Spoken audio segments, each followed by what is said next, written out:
Doctor साहब, पाकिस्तान ने आज कामयाबी के साथ अब्दाली मिसाइल सिस्टम का तरबियती तजुर्बा किया, जिसमें ISPR की जानिब से जारी बयान के मुताबिक ये मिसाइल 450 किलोमीटर तक हदफ को निशाना बनाने की सलाहियत रखता है।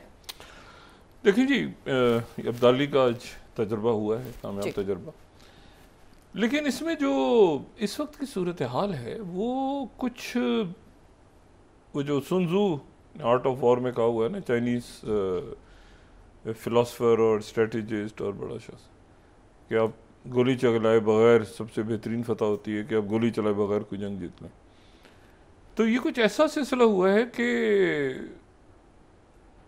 एक तो वो जो सानहा पेश आया है, जो कि बड़ा जुल्म हुआ है वहाँ पे, वो जो 26 सयाहों का कत्ल हुआ है, वो सारा का सारा अभी एक सवालिया निशान है बहुत बड़ा दुनिया भर के सामने और भारतीय अवाम के सामने और पाकिस्तान के सामने भी, कि वो आखिर क्या था।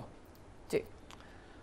दूसरा यह है कि जिस तरह फिर उस पर पर्दा डाला गया और खामोशी अख्तियार की गई, और मुकम्मल आज तक मुकम्मल खामोशी ही है, कोई बयान तो सरकारी नहीं आया किसी किस्म का। ये चुन चुन के मार देंगे, ये तो किसी फिल्म का डायलॉग भी रहा है गालिबन, चुन चुन के मारूंगा, तो वही उनके राजनाथ जी की तरफ से आया था।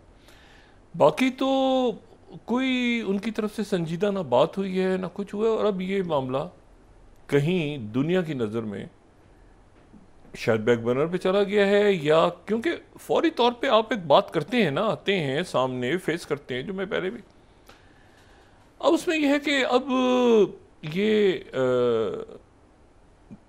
जो एग्रेशन था उनका, फौरी तौर पे गुस्सा एकदम जाहो जलाल जो मीडिया पे आया था, उनके लोग तो पूछ रहे थे कि भाई क्या, वो अपना अब जो है वो दम तोड़ रहा है और वो उसको एक स्ट्रेटजी के रंग दे रहे हैं कि एक स्ट्रेटजी, जैसे मैंने पहले भी कहा था ना कि ये जो शिकस्त होती है इसमें कभी डिफीट्स को माना नहीं जाता, इसमें कहता है स्ट्रेटेजिक विड्रॉल हो गया है जी, हमारा स्ट्रेटेजिक डिसीजन है, हम इस वक्त मतलब है कि मतलब स्ट्रेटेजिकली, लेकिन ये स्ट्रेटेजिकली इसको ये ज़्यादा अरसे रहेगा नहीं मामला, इसको इस पर पर्दापोशी रहेगी नहीं, ये मामला खुलेगा और आगे चलेगा। उसकी वजह यह है कि एक तो ये बात आहिस्ता आहिस्ता वाज़ेह हो रही है कि रिएक्शन क्यों नहीं आया। एक तो उनकी तरफ से, हमारी तरफ से भी बात हो रही है, उधर भी डिस्कस हो रही है कि रिएक्शन क्यों नहीं आया, क्या हुआ, क्यों खामोशी है क्या। लेकिन अब ये बात यहाँ पे डिप्लोमेटिक सर्कल्स में और बाहर काफ़ी जगहों पे ये बात डिस्कस हो रही है कि पाकिस्तान ने इनके राफेल तैयारों को इंगेज कर लिया था, और वो बहुत एक हजीमत का सामना करना पड़ता भारत को भी, और उसके नतीजे में पाकिस्तान के जो हैं वो जाहिर है कि फ्रांस के साथ, बाकी मुल्कों के साथ ताल्लुकात है, और आप जब एक राफेल को गिरा दे नीचे, एक राफेल लॉक हो गया था, मतलब लॉक हो गया था, और मतलब है कि वो जो हमारे यहाँ से J-10C तैयारी और बाकी उसके अलावा भी बहुत सारे और बड़े जदीद वो जो 4.5 जनरेशन के और अपग्रेडेड, उसमें मकामी सतह पे जो टेक्नोलॉजी है, मकामी सतह पे, मैं हमेशा ये बात कहता रहा हूँ कि हर मुल्क को अपना खुद एक दिफाई निज़ाम तैयार करना चाहिए, बजाय इसके कि इधर की रोड़ी, इधर का माशा, इधर से पत्थर, इधर से कंकर, इधर से पत्ते दो जोड़ जाड़ के एक चीज़ बना के। आपको अपना एक सिस्टम भी आपका होना चाहिए दुनिया भर के साथ, फिर आप उसको अपने सिस्टम, अपने मुताबिक आप उसको अपग्रेड करते हैं। तो ये पिछले कोई 3-4 सालों में जब से पुलवामा हुआ, अच्छा ये मैं वैसे एक बात आपको बताऊं कि सर्जिकल स्ट्राइक, ये मेरी कुछ बड़े एक बहुत सीनियर और बड़े ज़बरदस्त किस्म के, दबंग किस्म के एक मिलिट्री फॉर्मर मिलिट्री ऑफिशियल जो हैं उनसे बात हो रही थी, तो वैसे मैंने जिक्र किया कि सर्जिकल स्ट्राइक वो करेंगे, तो मुझे उन्होंने कहा कि सर्जिकल स्ट्राइक क्या चीज़ होती है। तो मैंने कहा जी सर्जिकल स्ट्राइक, उन्होंने कहा कि सर्जिकल स्ट्राइक कुछ है ही नहीं, एक फिक्शन है, आप इसको जाके चेक करें और ख़ुद इसको देखेंगे ये क्या है। अच्छा मैं फिर आके मैंने कहा ये तो इन्होंने बड़ी बात, उन्होंने कहा जी सर्जिकल स्ट्राइक नाम की कोई चीज़ नहीं होती, ये एक फिक्शन, एक फ़र्जी लफ्ज़ उन्होंने बनाया है। वो देखिए ना, सर्जिकल मतलब सर्जन, स्ट्राइक, तो ये आपके तस्वुर में ये बात आती है कि भाई कोई बहुत ही प्रिसीजन, कोई बहुत एग्जैक्ट टारगेट को आपने हिट करना है, तो वो तो नहीं हुआ, कभी भी नहीं हुआ। तो कौन सी सर्जिकल स्ट्राइक हुई है? मैंने फिर आके इसको देखा, मैंने और लोगों से भी पूछा इस पे, तो इसको देखा कि ये कभी ये टर्म इस्तेमाल हुई है, पता चला कभी भी नहीं हुई। ये मिलिट्री की टर्म ही नहीं है सर्जिकल स्ट्राइक। प्रिसीजन स्ट्राइक होती है, स्ट्रेटजिकली बहुत ज़्यादा आप उसको ये शो करें दुनिया के सामने कि बिल्कुल प्रिसाइज हमारे पास कैपेबिलिटीज़ हैं कि हम बिल्कुल वो ज़मीन पे चूंटी भी जा रही हो तो हम उसको टारगेट कर सकते हैं, ठीक है, जो अमेरिकन भी नहीं कर पा रहे अब रेड सी में, तो वो इतनी हमारे पास आ गई है कि हम वो सर्जिकल बिल्कुल। तो 2 दफ़ा हुआ, एक दफ़ा तो दरफर गिर गए शायद 2016 में, दूसरी दफ़ा जहाज़ गिर गया, बंदा पकड़ा गया। उस पर भी सवाल हैं अभी तक कि वो एक जहाज़ था या 2 जहाज़ थे। एक हमने मतलब होता है ना कि वो मतलब एक के मतलब बाय वन मतलब या down one get another free वाला चक्कर हो गया था। वो अभी तक एक सवालिया निशान है बहुत बड़ा वैसे, ये कि एक था या 2 थे। तो सर्जिकल स्ट्राइक नामी कोई चीज़ नहीं है, पहली बात तो ये। दूसरी बात है कि उस दिन जहाज़ रात को इनका राफेल या तैयारे जो मकबूजा कश्मीर से आज़ाद कश्मीर की तरफ दाखिल हुए और वो लॉक हो गए थे। लॉक से मतलब ये है कि वो अपना उनका सिस्टम उनको पता नहीं था। अभिनंदन के साथ भी ऐसे हुआ था ना, ये अभिनंदन जिस जहाज़ में यहाँ पे मौसूद तशरीफ लाए थे तो ये खो गए थे, इनका मैं किधर हूँ, ये नीचे कलकत्ता है कि दिल्ली में क्या हो, तो ट्रक करके वो नीचे।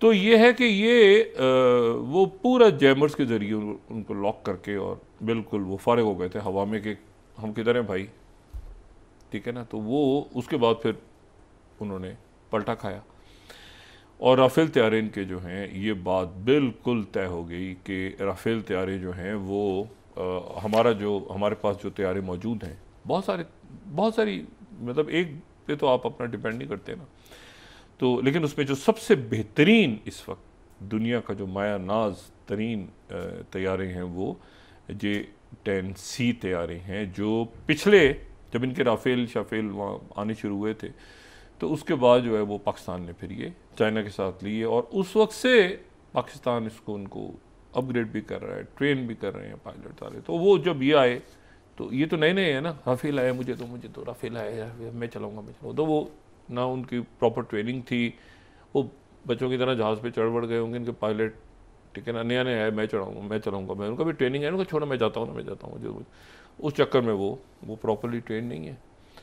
और यहाँ बिल्कुल जो है वो एक तो ये है कि टेक्नोलॉजी भी खुद डेवलप की हुई है, फिर उसके बाद पायलट्स जो हैं वो बहुत उस पर ट्रेन है। और ये एक सेटअप तो नहीं होता ना कि सिर्फ तैयारे पर ग्राउंड से भी इंफॉर्मेशन आ रही है, स्पेस से भी आ रही है, हर तरफ से आ रही है। और साथ ही ये है कि बाकी जो डोमेन्स हैं, स्पेक्ट्रम्स हैं, उधर समंदर में क्या हो रहा है, उधर क्या हो रहा है, उधर क्या हो रहा है।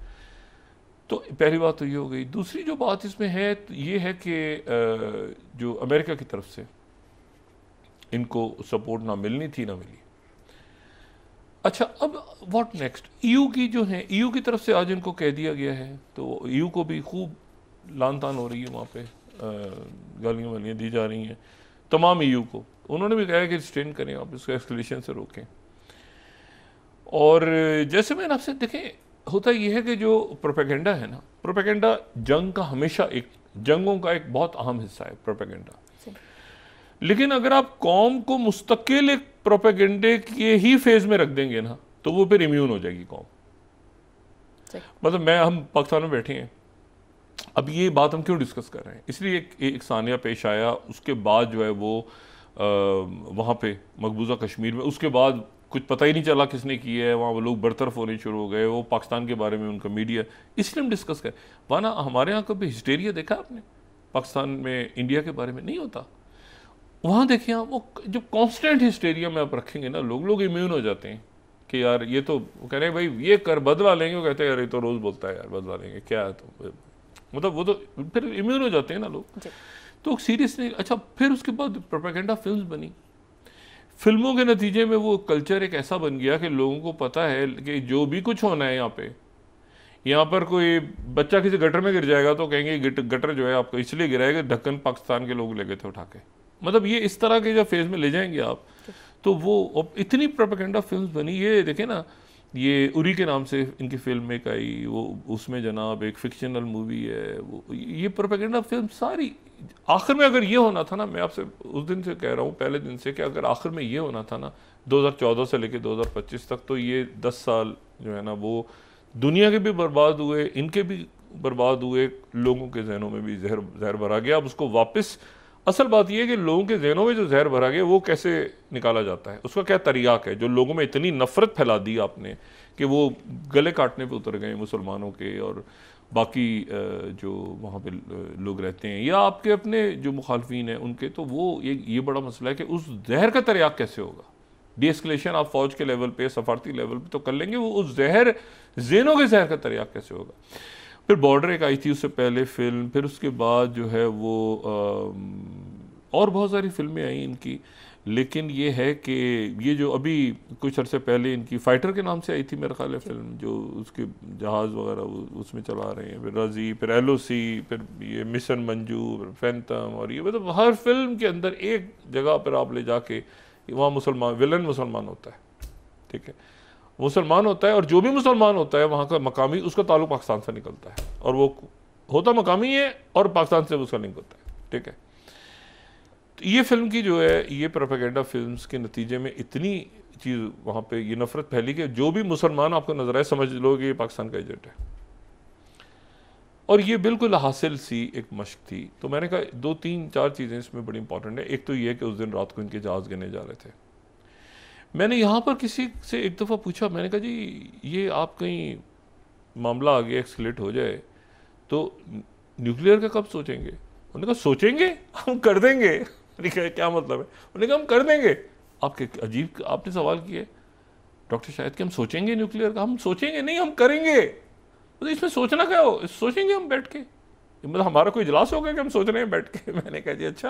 मैं कहा ये तो बहुत बड़ी ख़तरनाक बात। लेकिन अब मुझे ये यहाँ पे अंदाज़ा हो रहा है इस्लामाबाद में कि जो न्यूक्लियर से पहले के जो मराहिल हैं, उन मराहिल में पाकिस्तान की जो दफाई, यानी एक तो था ना कि फ़ौरन कोई जंग हुई तो जनाब न्यूक्लियर तक मामला चला जाएगा। अब जो उससे पहले के मराहिल हैं, उन मराहिल में पाकिस्तान का जो डिफेंस सिस्टम या अटैक सिस्टम जो है वो दोनों बहुत बढ़ चुके हैं।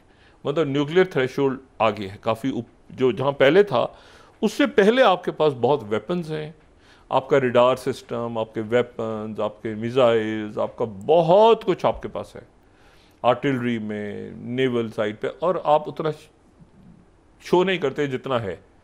मतलब एक और बात बड़ी यहाँ पर बड़ी जो इम्पोर्टेंट है वो ये है कि डिसेप्शन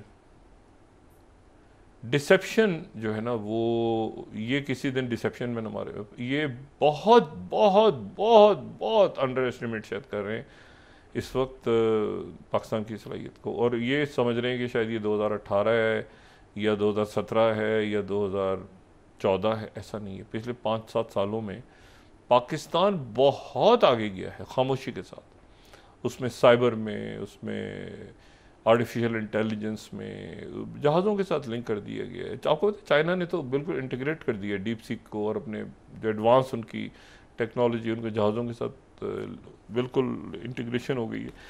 अब मसला ये है कि अब यानी ये जो जहाज़ हैं अभी सिर्फ जहाज़ नहीं रहे, मतलब इन जहाज़ों को ये कहना कि ये सिर्फ ही जहाज़ हैं, मतलब ये जहाज़ पूरे के पूरे एक आर्टिफिशियल इंटेलिजेंस पे, और उसी में क्लाउड भी है, उसी में रियल टाइम इन्फो भी आ रही है जहाज़ के अंदर, मतलब पूरे जहाज़ जो हैं वो पूरा एक अच्छा। अब इसमें मुझे नहीं पता कि इनको बुरा भला कहने की क्या ज़रूरत थी। मतलब पहले तो अमेरिकन को कहा, फिर उसके बाद तुर्की को कहा, फिर बाकी मुल्कों को कहा। अब आज जो है मैं ये देख के ये अफसोस हो रहा था मुझे कि देखें उनका बयान तो बड़ा सिंपल आया है ना। ये अगर थर्ड स्लाइड देखें, उन्होंने तो कहा राइजिंग टेंशंस बिटवीन इंडिया और पाकिस्तान, EU की जो सरबराह है उनकी तरफ से आया, तो दोनों साइड्स को रिस्ट्रेन करें और डायलॉग शुरू करें सिचुएशन के लिए। Escalation helps no one. I spoke to both doctor Jaishankar and जो हमारे फॉरेन मिनिस्टर हैं इसाक डार, उनसे बात हुई टुडे टू कन्वे। अब इतनी सी बात पे आप ज़रा रिएक्शन देखें क्या आ रहा है, मतलब जो मैंने कल भी, अब रिएक्शन देखें क्या है। Times Now, Europe hypocrisy. ओ भाई क्या कर दिए यूरोप ने यार। ये 9th स्लाइड देखें आप। EU diplomat casual loud on Ukraine, mute on, मतलब उनकी जो है ना वो India today, Europe's problem, expert side, Jaishankar pen, EU's hypocrisy on, पहला कहना वो भाई, मतलब बात ये सारी कि वो उसके नतीजे में एकदम जो अटैक शुरू होता है ना एक उनके ऊपर, तो वो उसमें गुस्सा है।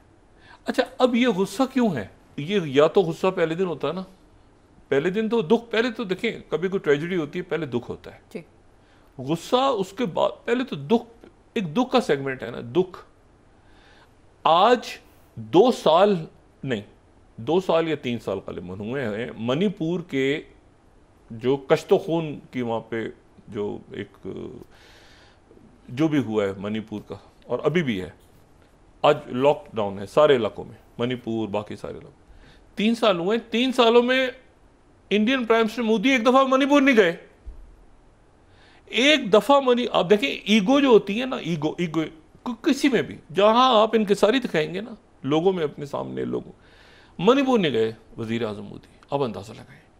फिर आप सेवन सिस्टर की बात जब होती है तो आप अब मणिपुर नहीं, अब उन रियासतों में गए नहीं जहां पर सबसे ज्यादा इस वक्त शोरिश है, कई सालों से एक दौरा नहीं किया। और आप देखिए कितने दिन हो गए हैं ये मकबूजा कश्मीर में साने को, तो वहां तो नहीं गए जाना भाई, आप वहां पर जाके लोगों से मिले, उनसे पूछें इन लोगों से कि भाई मिले, लोगों में नजर आए वहां में एक प्रोग्राम वेव्स हो रहा है, फलां हो रहा है, ये हो रहा है, वो आईटी बिजनेस है, वो चलते रहेंगे सारे, मगर एक ट्रेजेडी हुई है, ये पता नहीं क्या। मैंने आपसे कहा ना मणिपुर नहीं गए, मणिपुर में आग लगी हुई है, मेरे ख्याल से 3 साल हो गए उसको, मणिपुर नहीं गए। तो जब आप उन इलाकों में जाएंगे ही नहीं, ना आप आसाम जाएंगे, ना आप मणिपुर जाएंगे, ना आप जो है वो नागालैंड जाएंगे, उन इलाकों में जाएंगे ही नहीं, और फिर कोई बयान आएगा कहीं बांग्लादेश की तरफ से, किसी और की तरफ से चिकन नेक का, तो आप कहेंगे कि ये आप हैं, आपकी प्रेजेंस वहाँ पे नहीं। तो मैं सिर्फ ये कह रहा हूँ कि अब इंडिया के इशू को थोड़ा सा साइड पे रखते हैं, और बहुत बड़े मामलात हैं।